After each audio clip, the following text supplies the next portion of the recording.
ඔයාලගේ කම්පියුටර් එකේ Windows කීපයක් ඕපන් කරගෙන ඒව එක විට බලාගෙන වැඩ කර ගන්න ඕනද? එහෙනම් මෙහෙම කරන්න. ඉතින් මම අද ඔයාලට කියලා දෙන්නේ Windows snapping කියන short key එක.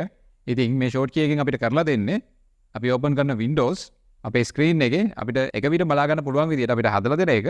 ඉතින් මම ඒක උදාහරණයක් ඔයාලට කරලා පෙන්නන්නම්. මම මෙන්න මේ විදිහට මගේ web browser එක launch කරනවා. ඉතින් අපේ short key එක තමයි Windows key එකත් එක්ක අපිට අවශ්‍ය arrow key එකක් press කරන එක. මම මෙන්න මේ විදිහට මගේ web browser එකේ ඉඳගෙන මගේ keyboard එකේ Windows key එකයි right arrow key එකයි මෙන්න මේ විදිහට එකට press කරනවා. ඔයාලට පේනවා මගේ screen එකේ දකුණු අත පැත්තට මම ඕපන් කරපු web browser එකේ window එක minimize වුණා.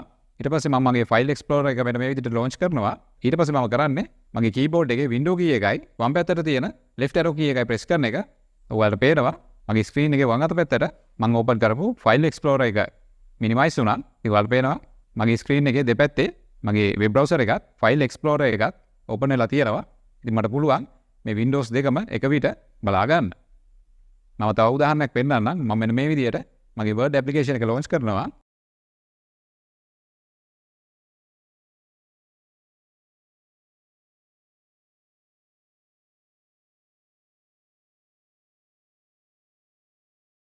මම මෙන්න මේ විදිහට මගේ window key එකයි left arrow key එකයි එකට press කරනවා.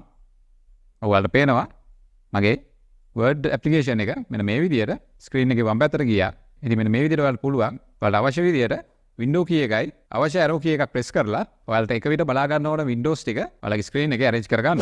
ඉතින් ඔයාලට මේ වගේ tips දැනගන්න ඕන නම් observe X subscribe කරලා notification on කරලා තියාගන්න. ඊළඟ වීඩියෝ එකෙන් හම්බෙනකම් මම ගිහින් එන්නම්. බොහොම ස්තුතියි.